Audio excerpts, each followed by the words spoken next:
Capítulo 1. Fantasía en peligro. Era medianoche, y en las copas de los viejísimos y gigantescos árboles rugía un viento tempestuoso. Los troncos, gruesos como torres, rechinaban y gemían. De pronto, un resplandor suave cruzó en zigzag por el bosque. Se quedó temblando aquí o allá. Levantó el vuelo, se posó en una rama y se apresuró a continuar.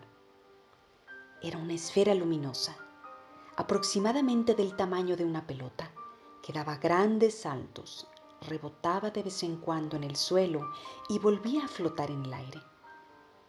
Pero no era una pelota, era un fuego fatuo y se había extraviado. Un fuego fatuo infautado, lo que resulta bastante raro, incluso en fantasía.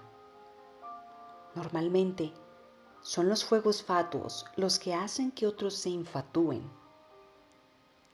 En el interior del redondo resplandor se veía una figura pequeña y muy viva que saltaba y corría más no poder.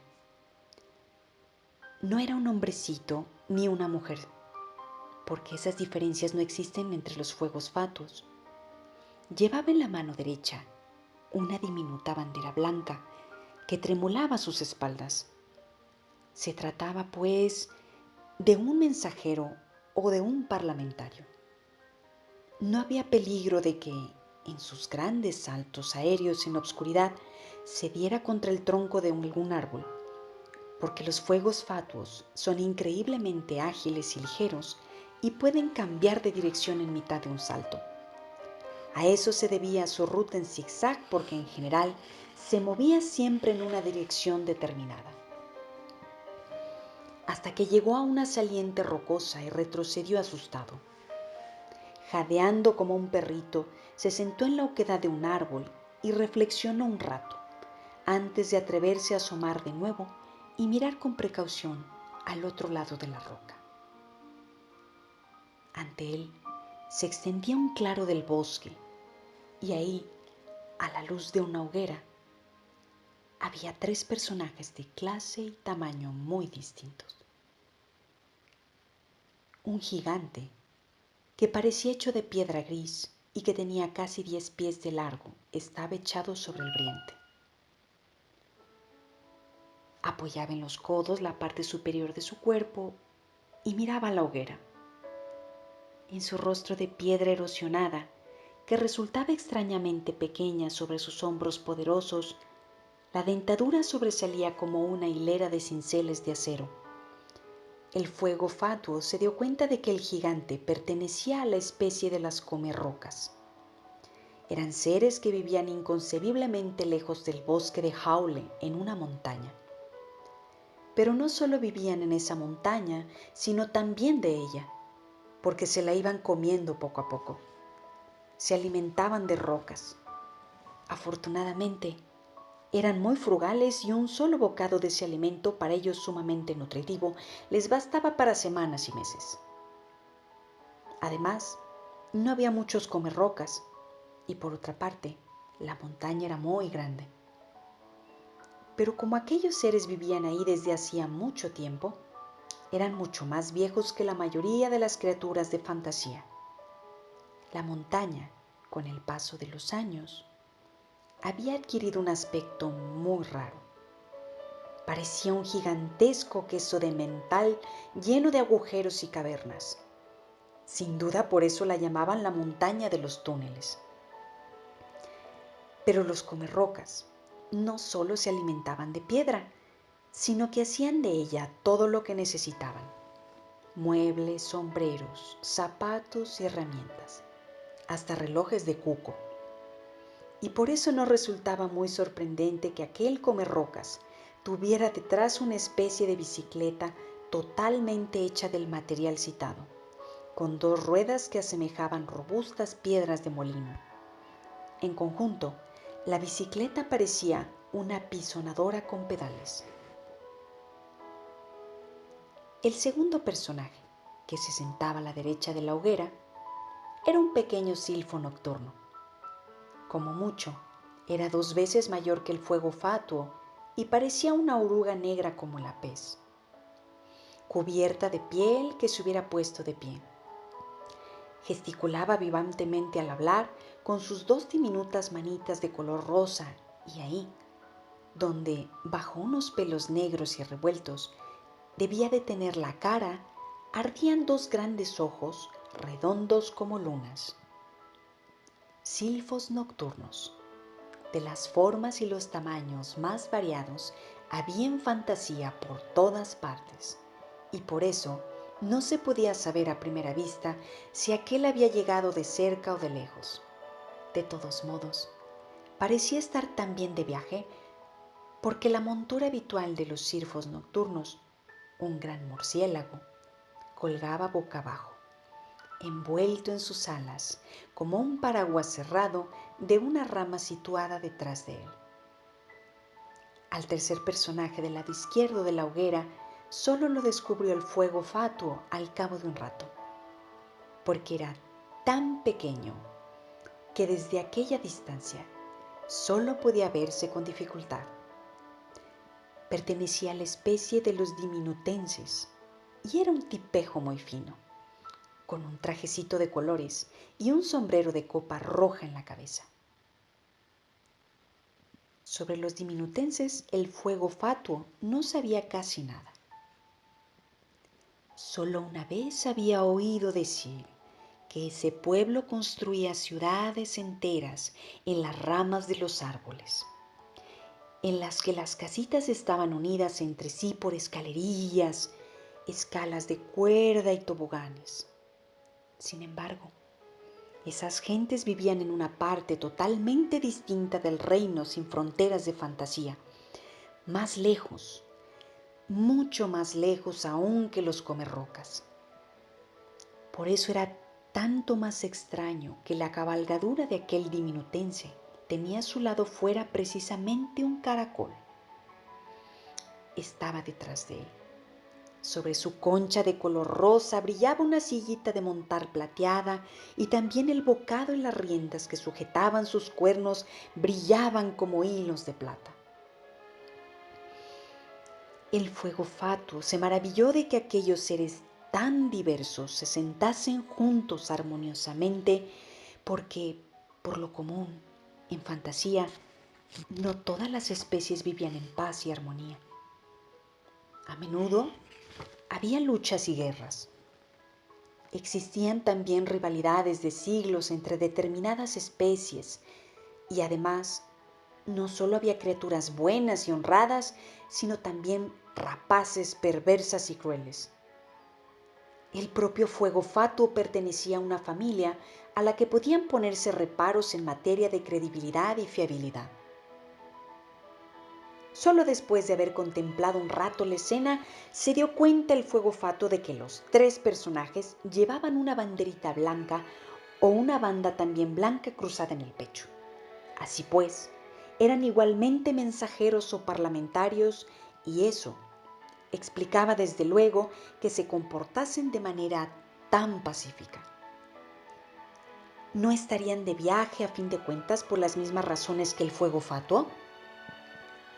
Lo que hablaban no se podía entender desde lejos a causa del rugiente viento que sacudía las copas de los árboles, pero como se respetaban mutuamente en calidad de mensajeros, quizás reconocerían también como tal al fuego fatuo y no le harían nada.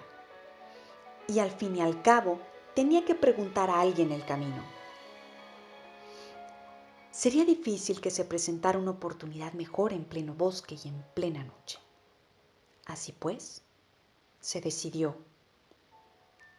Salió de su escondite agitando la banderita blanca y se quedó temblando en el aire. El comerrocas, que tenía el rostro vuelto en su dirección, fue el primero que lo vio.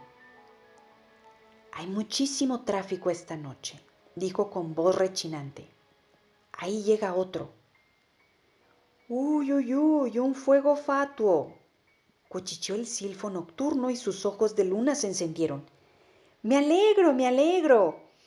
El diminutense se puso en pie, dio unos pasitos hacia el recién regado y gorgojeó. «Si no me equivoco, Usted está aquí también en calidad de mensajero, ¿cierto? Sí, dijo el fuego fatuo. El diminutense se quitó el rojo sombrero de copa, hizo una pequeña reverencia y trinó. En tal caso, acérquese, por favor. También nosotros somos mensajeros. Siéntese. Y con un gesto de invitación, señaló con el sombrerito el sitio libre que quedaba junto a la hoguera. Muchas gracias, dijo el fuego fatuo acercándose más tímidamente. Perdone la libertad. Permítame que me presente. Me llamo Bloop. Encantado, respondió el diminutense. Yo me llamo Ukuk. El silfo nocturno se inclinó sin levantarse. Mi nombre es Bushbusul. Mucho gusto en conocerlo, rechinó el comerrocas. Yo soy Piernaxark. Los tres miraron al fuego fatuo, que desvió la mirada nervioso. A estos les resulta muy desagradable que los miren descaradamente. ¿No quiere sentarse, amigo Blue?, preguntó el diminutense. La verdad es que no tengo mucha prisa, respondió el fuego fatuo, y solo quería preguntarles cómo llegar desde aquí a la Torre de Marfil. Uy, uy, uy, dijo el silfo nocturno. ¿Quieres ver a la emperatriz infantil? Exacto, dijo el fuego fatuo. Tengo un mensaje muy importante que transmitirle. ¿Qué mensaje?, rechinó el comerrocas. Bueno, el fuego fatuo cambió el peso de su cuerpo de una pierna a otra. Es un mensaje secreto. Los tres tenemos la misma misión que tú. Uy, uy, uy, respondió Bushbusul, el silfo nocturno. Estamos entre colegas. Es posible que incluso llevemos el mismo mensaje, opinó Ukuk, el diminutense. Siéntate y cuéntanos, rechinó Pienraxark. El fuego fatuo se instaló en el sitio libre. Mi patria, comenzó a decir después de reflexionar un poco. Se encuentra bastante lejos de aquí. No sé si alguno de los presentes la conoce. Se llama Pobre Pantano. Uy, uy, uy, respiró encantado el silfo nocturno. Un lugar maravilloso. El fuego fatuo sonró débilmente. ¿Verdad que sí? ¿Y qué más?, rechinó Pienraxark. ¿Por qué estás aquí, Blob? En Podre Pantano, nuestro país, siguió diciendo entrecortadamente el fuego fatuo. Ha ocurrido algo incomprensible. Es decir, está ocurriendo aún. Es difícil describirlo. Empezó por, es decir, bueno, al este de nuestro país hay un lago, o mejor dicho, había, llamado Cálido Caldo. Y todo empezó porque un día el lago de Cálido Caldo no estaba ya ahí. Simplemente había desaparecido. ¿Comprendéis? ¿Quiere usted decir, preguntó Ukuk, que se secó? No, repuso el fuego fatuo. En tal caso, habría ahora ahí un lago seco. Pero no es así. Donde estaba el lago ya no hay nada. Simplemente nada. ¿Comprendéis? ¿Un agujero?, gruñó el comerrocas. No, tampoco un agujero. El fuego fatuo parecía cada vez más desamparado. Un agujero es algo, y ahí no hay nada. Los otros tres mensajeros intercambiaron miradas. ¿Qué aspecto tiene? ¿Qué es esa nada?, preguntó el silfo nocturno. Eso es precisamente lo que es tan difícil de describir, aseguró el fatuo con tristeza. En realidad no se parece a nada. Es como... No hay palabras para describirlo. Como si uno se quedara ciego al mirar ese lugar, ¿no? se le ocurrió al disminutense. El fuego fatuo lo contempló con la boca abierta. Eso es exactamente, exclamó, pero ¿de dónde quiero decir cómo? ¿O es que también conocéis ese? Un momento, rechinó el comerrocas interviniendo. ¿Eso ha ocurrido en un solo lugar? Al principio sí, explicó el fuego fatuo. Es decir, el lugar se hizo cada vez mayor, cada vez faltaba algo más en la región. El supersapo Zomph, que vivía con su pueblo en el lago de Cálido Caldo, desapareció de repente. Otros habitantes comenzaron a huir, pero poco a poco empezó también en otros lugares de Podrepantano. A veces era al principio muy pequeño, una cosa de nada, del tamaño de un huevo de gallineta. Pero esos lugares se ensanchaban si alguien, por descuido, ponía el pie en ellos. El pie, o la mano, o lo que hubiese entrado ahí, desaparecía también. Por lo demás, no es doloroso. Lo único que pasa es que al que sea le falta de pronto un pedazo. Algunos hasta se han tirado dentro intencionadamente al ver que la nada se les acercaba demasiado. Tiene una fuerza de atracción irresistible que se hace tanto más intensa cuanto mayor es el lugar. Ninguno de nosotros podía explicarse qué era esa cosa horrible, de dónde venía, ni qué se podía hacer contra ella. Y como por sí sola no desaparecía, sino que se extendía cada vez más, finalmente se decidió enviar un mensajero a la emperatriz infantil para pedirle consejo y ayuda. Y ese mensajero soy yo. Los otros tres miraban ante sí en silencio. ¡Uy, uy, uy! Se oyó decir al cabo de un rato a la voz lastimera del silfo nocturno. Allí de donde yo vengo ocurre exactamente lo mismo y estoy aquí con la misma misión. El diminutense volvió el rostro hacia el fuego fatuo. Cada uno de nosotros, gorjeó, viene de un país distinto de fantasía. Nos hemos encontrado aquí por pura casualidad, pero todos traemos el mismo mensaje para la emperatriz infantil. Lo que quiere decir, gimió el comerrocas, es que fantasía está en peligro. El fuego fatuo los miró uno tras otro con un susto de muerte. Entonces exclamó poniéndose en pie de un salto. No hay un segundo que perder. De todas formas, íbamos a marcharnos ya, explicó el diminutense.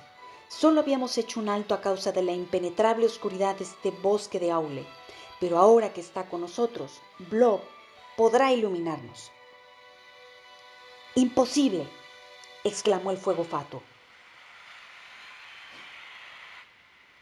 No puedo esperar a alguien que monte en un caracol.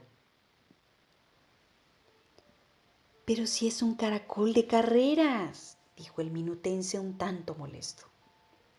Y además, uy, uy, uy, cuchicheó el silfo nocturno. Si no, no te diremos la dirección. ¿Con quién estáis hablando?, gruñó el comerrocas. Porque la verdad era que el fuego fatuo no había oído ya las últimas palabras de los otros mensajeros, sino que se alejaba por el bosque a grandes saltos. Bueno, dijo Ukuk, el diminutense echándose el sombrero de copa roja hacia atrás.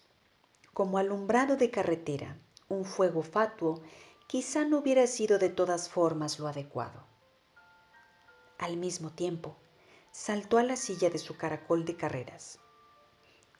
También yo, declaró el silfo nocturno llamando con una suave uy, uy, uy a su murciélago. Preferiría que cada uno viajara por su cuenta. Al fin y al cabo, yo voy por el aire. Y ¡zas!, desapareció. El comerrocas apagó la hoguera golpeándola simplemente unas cuantas veces con la palma de la mano. También yo lo prefiero, se le oyó rechinar en la oscuridad. Así no tendré que preocuparme de no aplastar cualquier cosa diminuta. Y se le oyó penetrar en el bosquecillo sobre su potente bicicleta, con toda clase de crujidos y chasquidos. De vez en cuando chocaba sordamente contra algún gigante arbóreo y se le oía rechinar y gruñir. Poco a poco, el estrépito se alejó en la oscuridad. Ukuk, el diminutense, se quedó solo. Cogió las riendas de hilo de plata y dijo: «Bueno, veremos quién llega antes. Vamos, viejo, vamos», y chasqueó la lengua. Y luego no se oyó nada más que el viento tempestuoso que rugía en las copas de los árboles del bosque de Aule.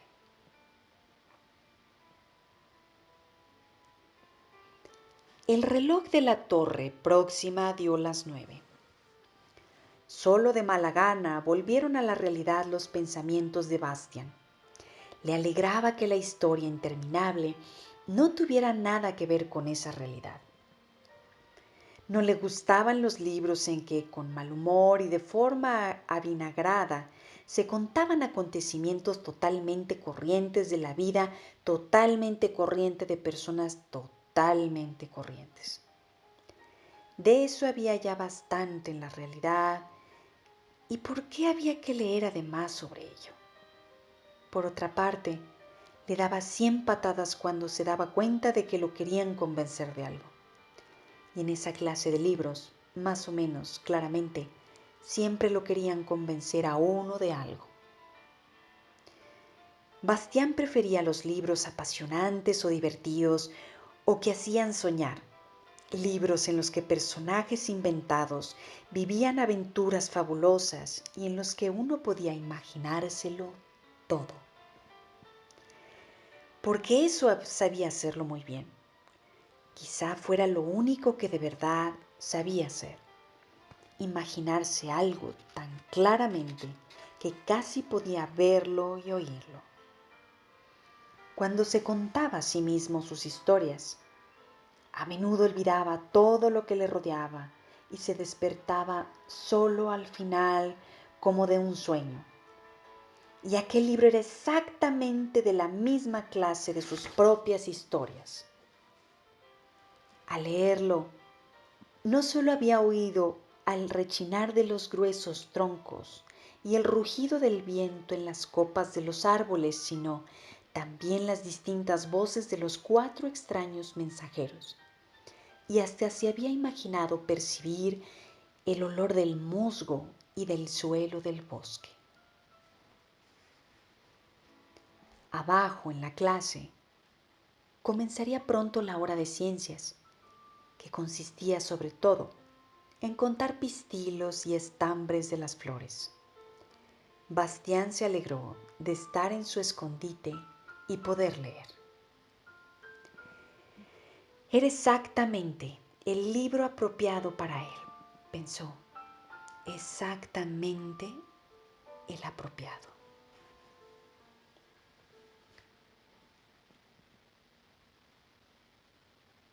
Una semana más tarde, Bushbusul, el pequeño silfo nocturno, llegó a la meta el primero, o más bien, estaba convencido de ser el primero porque había llegado por los aires. Era la hora de la puesta de sol y las nubes del cielo de la tarde parecían de oro líquido. Cuando se dio cuenta de que su murciélago se cernía ya sobre el laberinto.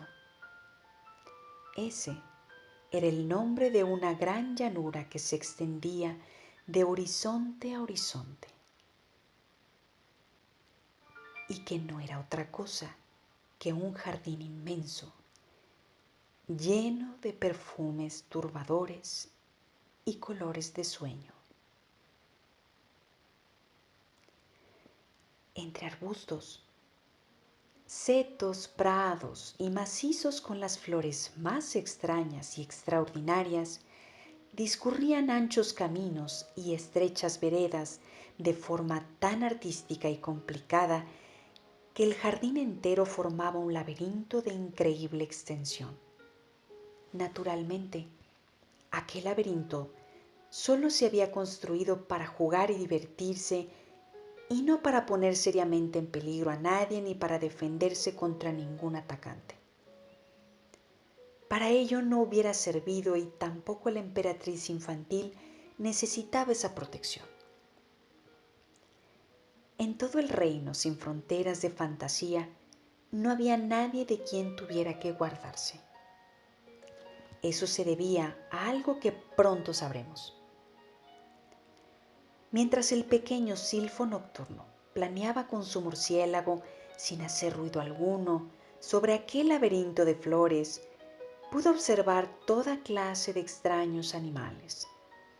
En un pequeño claro entre lilas y lluvias de oro, jugaba una manada de jóvenes unicornios al sol crepuscular y una vez hasta le pareció haber visto, bajo una gigantesca campánula azul, a la famosa ave fénix en su nido. Pero no estaba totalmente seguro y tampoco quiso volver para comprobarlo, a fin de no perder tiempo, porque ahora aparecía ya ante él, en medio del laberinto y reluciendo en forma maravillosa, la Torre de Marfil, el corazón de fantasía y la residencia de la emperatriz infantil. La palabra torre podría dar quizás a alguien que no haya visto nunca el lugar una falsa impresión, como si tratase de la torre de una iglesia, de un castillo. La Torre de Marfil era tan grande como una ciudad. Desde lejos parecía un picacho alto y puntiagudo, retorcido sobre sí mismo como una concha de caracol y cuyo punto más alto llegaba a las nubes. Solo al acercarse se veía que aquel inmenso pilón de azúcar se componía de innumerables torres, torreones, cúpulas, tejados, miradores, terrazas, arcos, escaleras y balaustradas que se entrecruzaban y entrelazaban. Todo era del marfil más blanco de fantasía y cada detalle estaba tan soberbiamente tallado que se hubiera podido tomar por el más fino encaje. En todos aquellos edificios vivía la corte que rodeaba a la emperatriz infantil, tesoreros y sirvientas, sabios y astrólogos, magos y bufones, mensajeros, cocineros, acróbatas, funámbulas y narradores de historias, heraldos, jardineros, guardianes, sastres, zapateros y alquimistas. Y arriba de todo, en la punta más alta de la majestuosa torre, vivía la emperatriz infantil en un pabellón que tenía la forma de un capullo de magnolia. Algunas noches, cuando la luna llena brillaba en el cielo estrellado de forma especialmente grandiosa, las hojas de marfil se abrían convirtiéndose en una espléndida flor en cuyo centro estaba la emperatriz infantil.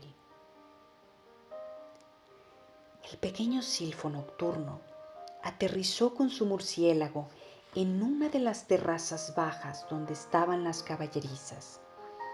Al parecer, alguien debía de haber anunciado su llegada porque lo esperaban ya 5 cuidadores imperiales de animales, que lo ayudaron a bajar de la silla. Se inclinaron ante él y luego, en silencio, le ofrecieron la libación ceremonial de bienvenida.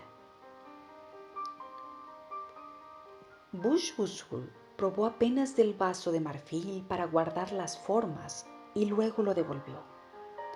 Cada uno de los cuidadores bebió igualmente un trago y luego todos se inclinaron de nuevo y llevaron al murciélago a los establos. Todo se desarrolló en silencio.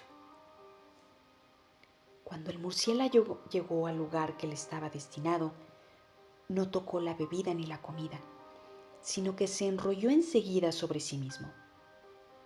Se colgó de su gancho cabeza abajo y cayó en un profundo sueño de agotamiento. Lo que había exigido de él el pequeño silfo nocturno había sido un poco excesivo. Los cuidadores lo dejaron en paz y se marcharon de puntillas.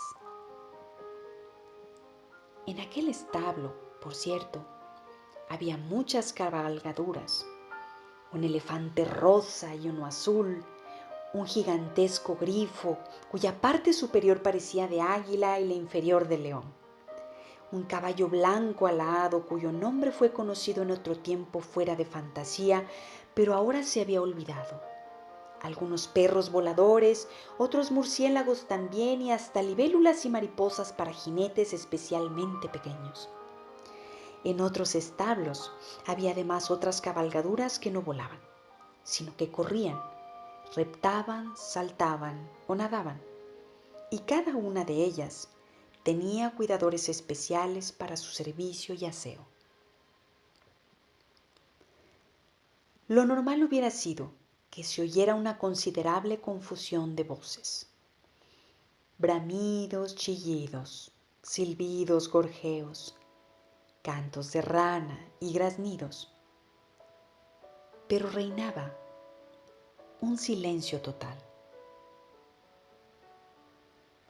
El pequeño silfo nocturno estaba aún ahí en el sitio en el que el cuidador lo había dejado. De repente se sintió abatido y desanimado, sin saber muy bien por qué. Pero también él estaba agotado por lo del larguísimo viaje, y ni siquiera el hecho de haber sido el primero lo animaba. «Hola», oyó decir de pronto una vocecita gorjeante. «¿No es nuestro amigo Buxbusul? ¡Qué bien que haya llegado usted por fin!». El silfo nocturno miró a su alrededor y sus ojos de luna se encendieron porque, en una balaustrada apoyado negligentemente contra un tiesto de flores, estaba Ukuk, el diminutense, agitando su rojo sombrero de copa. «Uy, uy, uy», dijo el silfo nocturno desconcertado, y al cabo de un rato repitió otra vez. «Uy, uy, uy», simplemente no se le ocurría nada más inteligente. «Los otros dos», explicó el diminutense, «no han llegado aún. Yo estoy aquí desde ayer por la mañana». «¿Cómo? ¿Es posible?», preguntó el silfo nocturno. «Bueno», dijo el diminutense, sonriendo con un poco de condescendencia, «ya se lo dije, tengo un caracol de carreras». El silfo nocturno se rascó con su manita rosa la negra maraña de piel de la cabeza. «Tengo que ver enseguida a la emperatriz infantil», dijo lloriqueando. El diminutense lo miró pensativo. Dijo, «bueno, yo solicité audiencia ya ayer». «¿Audiencia?», preguntó el silfo nocturno. «¿No se le puede ver enseguida?». «Me temo que no», gorjeó el diminutense. «Hay que esperar mucho. Hay, ¿cómo diría? Una enorme afluencia de mensajeros». «Uy, uy, uy», gimió el silfo nocturno, «¿pero por qué?». «Lo mejor», trinó el diminutense, «es que lo vea usted por sí mismo. Venga, amigo Buxbull, venga». Los dos se pusieron en camino. La calle principal, que ascendía por la torre de marfil en una espiral cada vez más estrecha, estaba llena de una densa multitud de extraños personajes. Gigantescos genies, ataviados con turbantes, diminutos duendes, trolls de 3 cabezas, enanos barbudos, hadas luminosas, faunas de pies de cabra, mujercillas salvajes con piel de vellón dorado, resplandecientes espíritus de las nieves y otros seres innumerables subían y bajaban por la calle, formaban grupos hablando en voz baja o se acurrucaban mudos en el suelo, mirando ante sí melancólicamente. Cuando Buxbusul los vio, se quedó inmóvil. «Uy, uy, uy», dijo, «¿pero qué pasa aquí? ¿Qué hacen aquí todos esos?». «Son mensajeros», le explicó Ukuk en voz baja, «mensajeros de todas las regiones de fantasía. Y todos traen el mismo mensaje que nosotros. He hablado ya con muchos de ellos. Al parecer, En todas partes ha surgido el mismo peligro. El silfo nocturno dejó escapar un largo suspiro quejumbroso. ¡Ay! ¿Y se sabe qué es y de dónde viene?, preguntó. Me temo que no. Nadie puede explicárselo. ¿Y la emperatriz infantil? La emperatriz infantil, dijo el diminutense en voz baja, está enferma, muy, muy enferma. Quizás sea esa la causa de la incomprensible desgracia que se ha abatido sobre Fantasía. Pero hasta ahora, ninguno de los muchos médicos que están reunidos en el recinto del palacio, ahí arriba en el pabellón de la Magnolia, ha podido averiguar por qué está enferma y qué se puede hacer para curarla. Nadie conoce el remedio. Eso, dijo el silfo nocturno sordamente, es una catástrofe. Sí, respondió el diminutense, eso es lo que es. Dadas las circunstancias, Buxbuzul renunció de momento a solicitar audiencia de la emperatriz infantil. 2 días después, por cierto, llegó también Blob, el fuego fatuo, que naturalmente se había equivocado de dirección y había dado un enorme rodeo. Y finalmente, otros 3 días más tarde, llegó el Comerrocas. Vino a pie, apisonando el suelo, porque en un repentino ataque de hambre furiosa se había comido su bicicleta de piedra, por decirlo así, como provisión de boca. Durante el largo tiempo de espera, los 4 desiguales mensajeros se hicieron muy amigos y también luego siguieron juntos. Pero esa es otra historia y debe ser contada en otra ocasión.